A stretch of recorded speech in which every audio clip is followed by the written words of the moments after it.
حضرات السيدات والسادة، سعدت اليوم بلقاء السيد جان كلود جانكير رئيس المفوضية الأوروبية، وعبرت له في البداية عن شكرنا على الدعم المتواصل للاتحاد الأوروبي للمسار الديمقراطي ببلادنا، واستعرضنا واقع وآفاق التعاون بين تونس والاتحاد الأوروبي، وجددنا تأكيدنا على الصبغة الاستراتيجية للشراكة المتميزة بين الجانبين، وحرصنا على الارتقاء بها في شتى المجالات بما يضمن مصلحة الجانبين. نوهت في هذا الصدد بالمستوى الرفيع لتبادل الزيارات بين مسؤولي الجانبين، مؤكداً على أهمية تعزيز نسقها بما يضمن استمراريتها واستمرارية التشاور السياسي والحوار البناء بين الطرفين لتعميق العلاقات الثنائية ومعالجة التحديات المشتركة. شكل هذا اللقاء فرصة لاطلاع السيد جانكير على تطور مسار الانتقال الديمقراطي، ولا سيما مواصلة تفعيل أحكام الدستور بما يضمن استكمال تركيز الهيئات الدستورية وتكريس احترام دولة القانون وحماية حقوق الإنسان والحريات الجماعية والفردية. وتعرضت أيضا إلى تدعيم استقرار الوضع الأمني في البلاد بفضل الجهود والتضحيات الكبيرة التي بذلتها المؤسستان الأمنية والعسكرية. كما شددت على أن تونس لا زالت تواجه تحديات اقتصادية واجتماعية متعددة بالرغم من الانطلاق في تنفيذ سلسلة من الإصلاحات الهيكلية، مجددا في هذا الإطار الدعوة إلى ضرورة مزيد تعزيز الدعم الأوروبي لبلادنا اعتبارا لما يتطلبه الإنجاح الانتقال الاقتصادي في دعم كبير وتفهما من قبل شركائنا. تم في إطار هذه الزيارة توقيع 4 اتفاقيات تمويل لدعم تونس في مجال العدالة والجباية والطاقة ودعم التجارة الخارجية والتصدير بقيمة جملية تناهز 270 مليون يورو.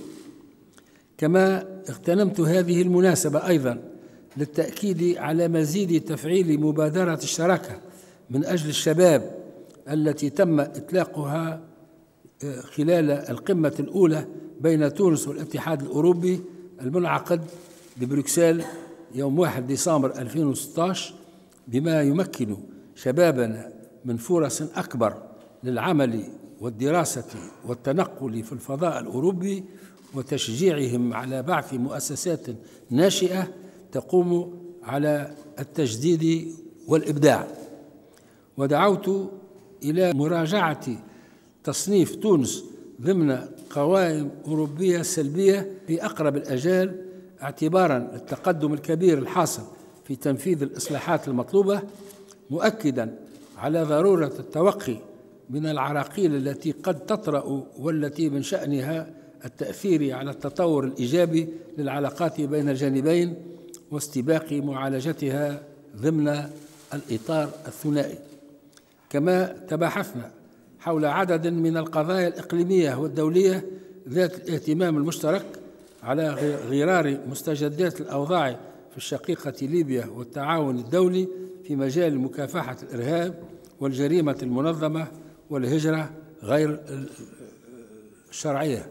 هذه هي جملة المواضيع التي وقع إثارتها، ويطيب لي في الآخر أن أؤكد على كما سبق أن قلت على أن العلاقات بين تونس والاتحاد الأوروبي علاقات استراتيجية، ومن مصلحة البلدين ومن مصلحة الطرفين مزيد تأكيدها وتعميقها لخير الطرفين المتعاقدين.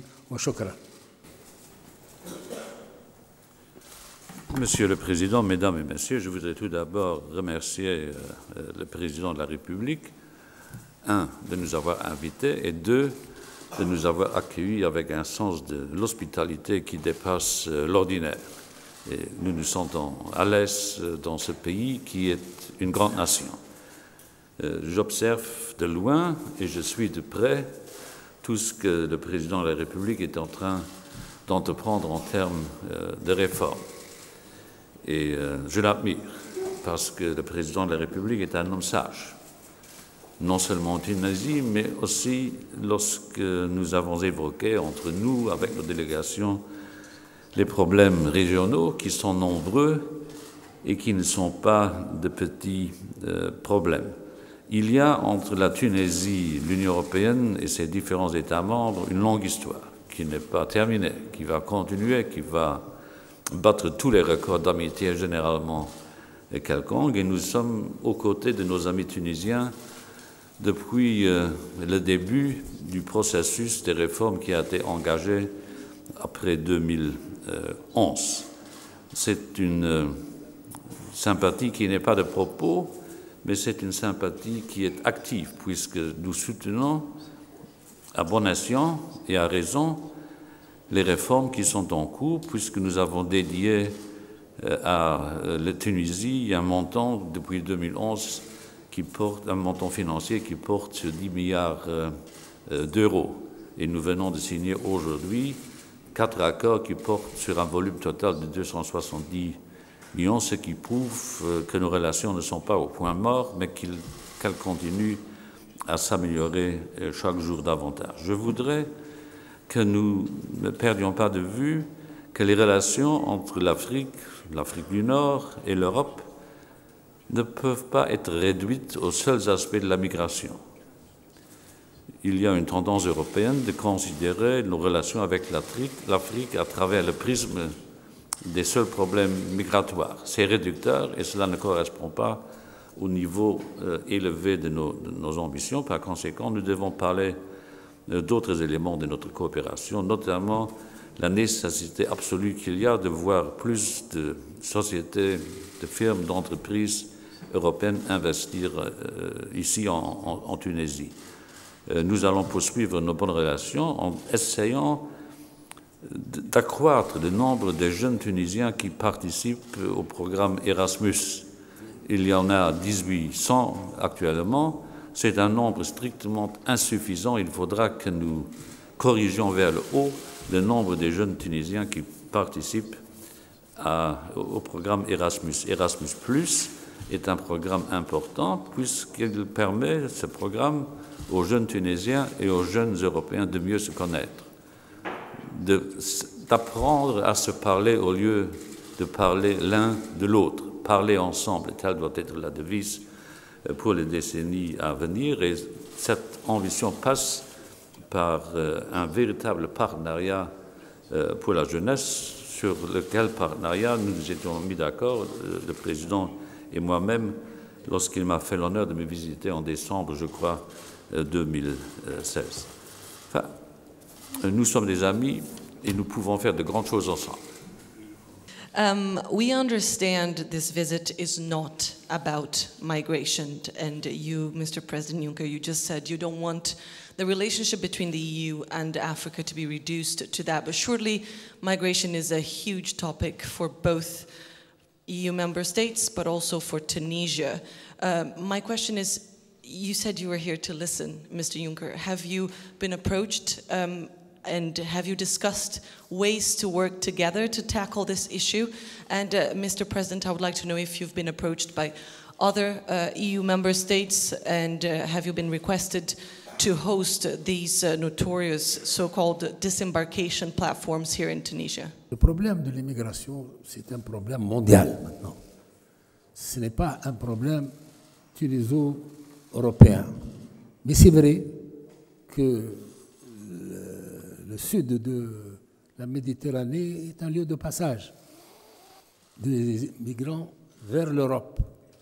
Donc, d'abord à cause de la situation humanitaire qui existe dans le Sub-Sahara surtout, et aussi même en Afrique du Nord. Mais c'est beaucoup moins important. Vous savez que la Tunisie a eu une révolution en 2011 et que ce jour-là, il y a 22 000 Tunisiens qui ont quitté la Tunisie pour l'Europe.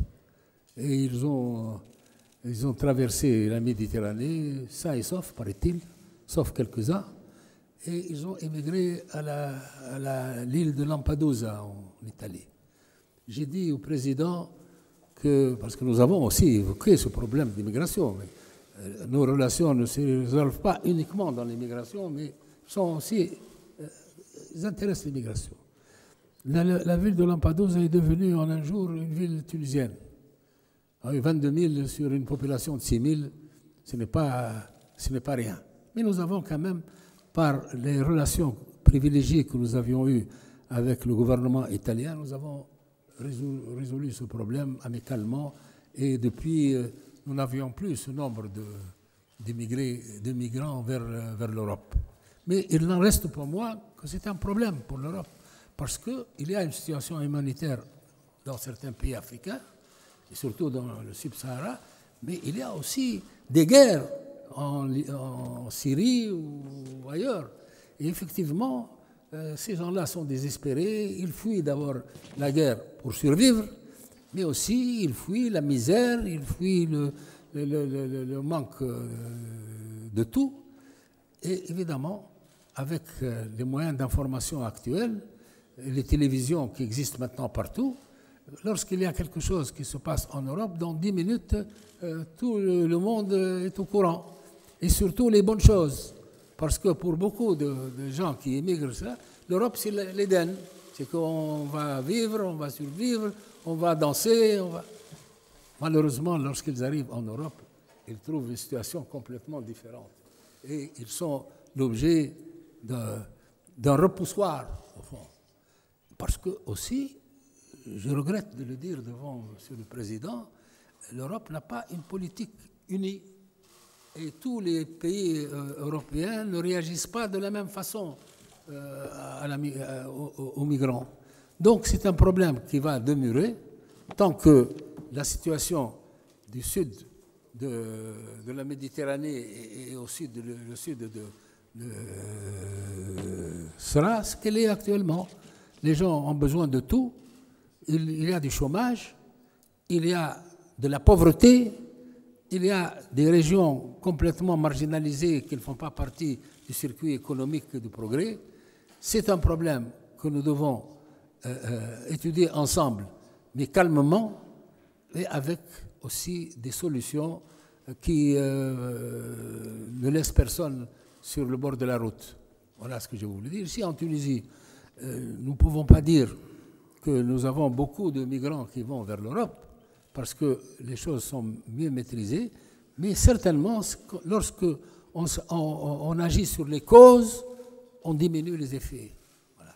Et donc, nous sommes disposés à dialoguer avec nos amis européens, des voies et moyens pour maîtriser ce phénomène en sachant pertinemment qu'il y a des situations qui ne sont plus maîtrisables pour le moment. Voilà.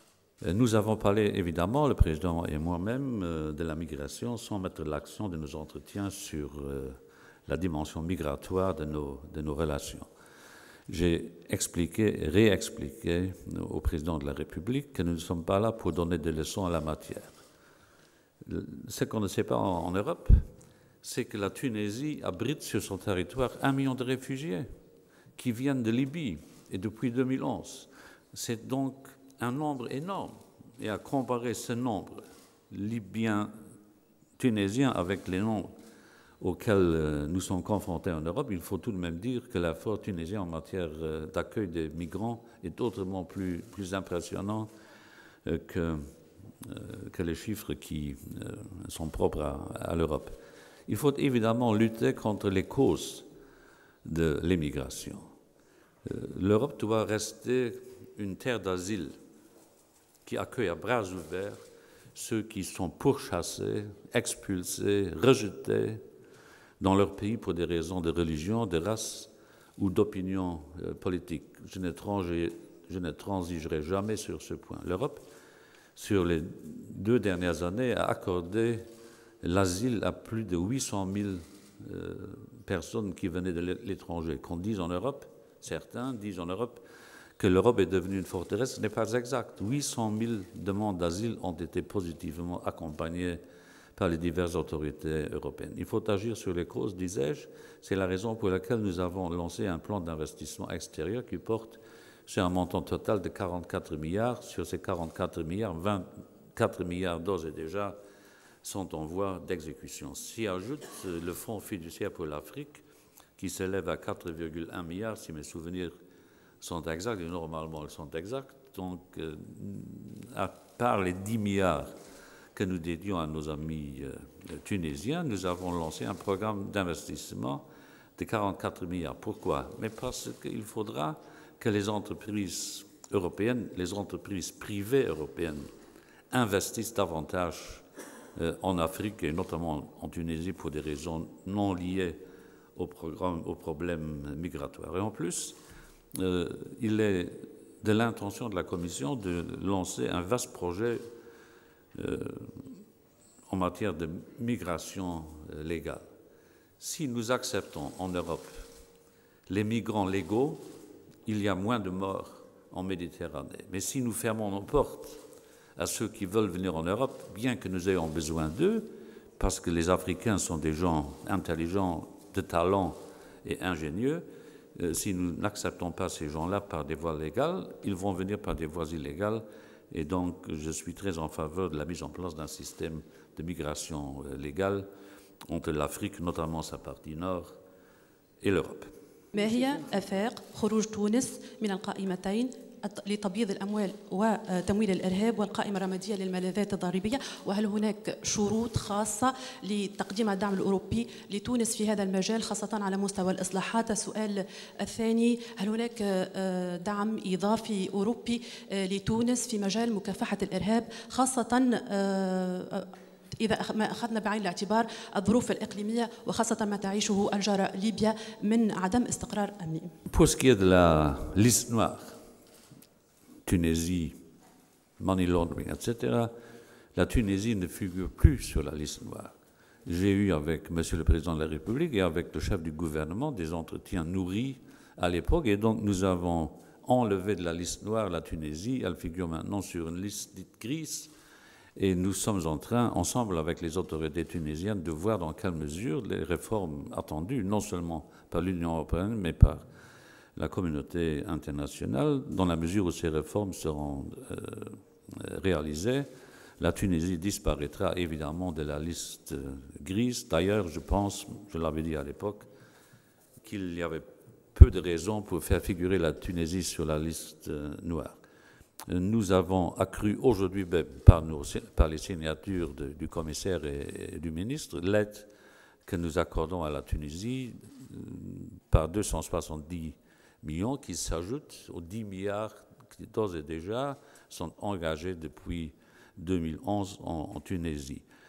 Nous contribuons à l'effort considérable de la Tunisie en matière de politique migratoire, notamment pour ce qui est de l'aspect sécurité, où nous avons engagé en Tunisie un montant de 23 millions pour aider les autorités tunisiennes à faire face à ce problème, dont la Tunisie n'est pas la partie fautive, mais une des victimes de la migration interne en Afrique. Et donc, il est de notre devoir d'assister, y compris financièrement, administrativement, techniquement, la Tunisie. Si d'ailleurs la Tunisie n'avait pas accueilli sur son territoire cet 1 million de réfugiés libyens, ces Libyens seraient en Europe.